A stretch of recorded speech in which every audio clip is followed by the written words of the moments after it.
Ng'wech mar Nairobi City Marathon ma ibiro bagi dwe mar auchiel higa ni oywayo jong'wech maromo 10,017 kwan mamalo mohewo higa mokalo manobedo gi jong'wech maromo 10,006. Nairobi City Marathon mibago higa ka higa obedo maduong' pacho ka higa ni obiro bedo gi kidienje mag ng'we kinda, nus ng'we kinda, ng'we ma kilomita 15. Director mar Nairobi City Marathon George Kariuki olero ni piem biro chakore e nyim City Hall saa 12 okinyi ka ng'wech biro ringo kokalo Kencom International House, Hilton, Mama Ngina, Moi Avenue kapok gidonjo Nairobi Motorway ka nyaka ABC Place kuma ng'weyno biro rumo Uhuru Park.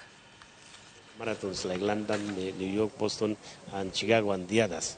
And we have the capacity because the interest from the public is there, and we have the athletes. And of course, the support from the private sector and also the government is behind that. And we want this thing to grow. Next year, we are shooting at maybe 30,000.